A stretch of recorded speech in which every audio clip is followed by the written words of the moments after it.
Welcome to the Motivation Broadcast. This is part 3 of Fighting the Devil. I'm going to conclude with this broadcast this week on Fighting the Devil. And I'd like to begin in the letter of First John, the letter of First John chapter 2. And I'm going to read verses 15 and 16. Okay? First John chapter 2, verses 15 and 16. It reads as follows. Love not the world, neither the things that are in the world. If any man love the world, the love of the Father is not in him. 16.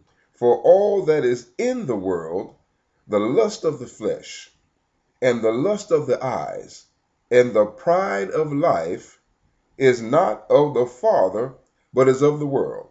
You see, this is the primary reason why most of those in the local congregations, religious business, and denominations, most of those cannot resist the devil. I said in the first broadcast, Fighting the Devil Part 1, that we don't have a devil to fight, but we surely have a devil to resist. As we read in James, the letter of James, or the book of James, excuse me, he says that we are to submit to Yahuwah, and then we are to resist the devil, and then he will flee from us. So we end up getting caught up in these meetings, these camp meetings, and these activities of trying to fight the devil, scream at the devil, come against the devil. And then we fall for the standard religious colloquialisms like you have a devil to fight, go into the enemy's camp, take back what I stole. But everybody forgets what the word teaches concerning our position when it comes to fighting the devil. We are to submit to Yahuwah. Then we are to stand with the whole armor of Yahuwah. Okay? Then, after that, we resist the devil, and he will flee. Glory be to his name. This is an assurance, my friend. So we see here the verse in First John is what gets in the way of most of the pastors currently, because they love the world. Most of these false prophets today, most of those in the local congregation and heading up religious business and denominations, they love the world. They're friends of the world. And we see the word clearly says that we are not to love the world. Listen, all the things that are in the world. Why? He said, before all that is in the world, the lust of the flesh, the pride of life, the lust of the eyes. These are the things that we don't want to be doing. These are the things that we don't want to be. We should be moving away from that. But as you can see, most of these end-time false prophets and end-time local congregation leaders, what they do is they love these things. They run to these things. So if you are running to that, you're doing the opposite of what the Father is trying to teach us here in this beautiful letter of 1 John chapter 2, verse 15 and 16. Now, with this mindset, I'm going to take you over to where you can actually see it in action by the greatest depiction of resistance to me, in my opinion, according to this word, the greatest resistance. That is in Matthew. So let's go over to the gospel in the book of Matthew and chapter 4. And here we see Yahushua himself actually resisting the devil. Imagine that. We actually see him resisting the devil, and he's actually not in love with the things of this world. And he's displaying that. He's not in love with the lust of the eyes and the pride of life. He is actually being an example for us to follow. Okay?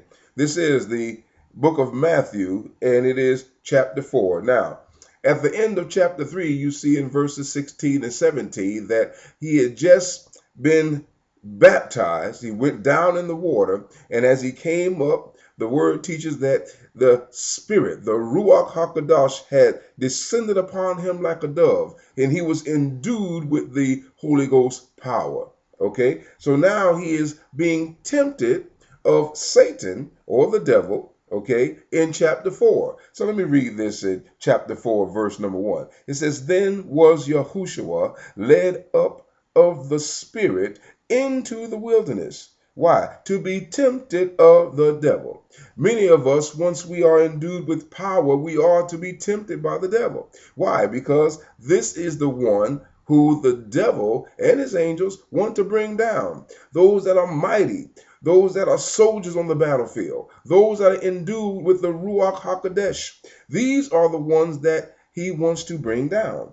So we see here that Yahushua was led up into the Spirit, by the Spirit into the wilderness to be tempted of the devil.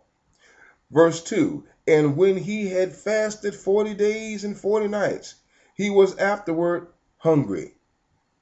So we see that Satan here is trying to catch him at a weak point.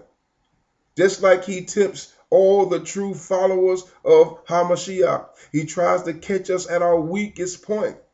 And it is at our weakest point where he believes that we are most vulnerable. This is the same thing the devil is trying to do here with Yahushua.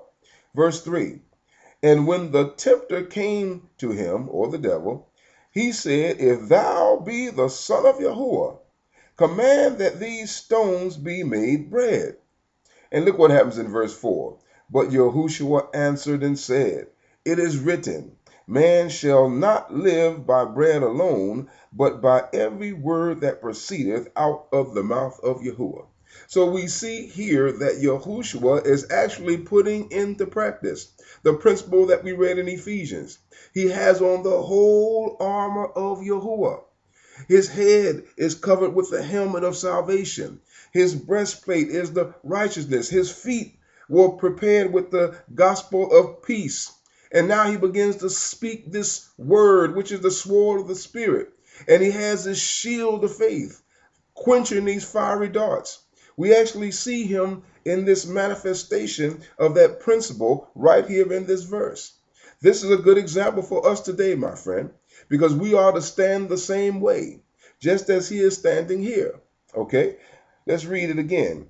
Verse 4. But he answered and said, It is written, Man shall not live by bread alone, but by every word that proceedeth out of the mouth of Yahuwah. Glory be to his name. My goodness. What an example for us to follow, hey? Okay, let's look at verse 5. It says, Then the devil taketh him up into the holy city and setteth him on a pinnacle of the temple of God. On a pinnacle of the temple. That's what it says. And he says he takes them there, or he takes them higher. As you notice, with each temptation, it intensifies. So he started out here in the wilderness, and he tried to attack him in a point where he thought he was weak in his body. Now he takes him to a higher place. He takes him on a pinnacle of the temple. And he says in verse 6, And he saith unto him, If thou be the Son of Yahuwah, cast thyself down, for it is written, He shall give his angels charge concerning thee, and in their hands they shall bear thee up, lest at any time thou shalt dash thy foot against a stone. So here we see the wiles of the devil, the tricks of the devil. He is trying to use the word of Yahuwah against the Son of Yahuwah. Many times the devil will come to us and try to take the words of Yahuwah and twist them around. This is why we need to be endued with the power from on high, because the Ruach will kill that. And if we have on the whole armor of God, there's no way that he can penetrate that shield of faith. There's no way that he can come against the breastplate of righteousness. There's no way that he can tear apart our feet that are shod with the gospel and the preparation of peace. My friends, you know how this story ends. The devil tries to take him to a higher place.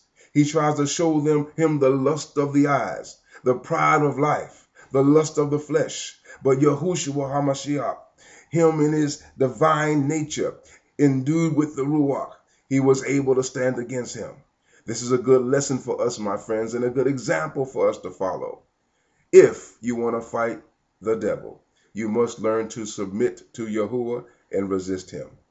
Join me next week for more empowering word. Be empowered, my friend.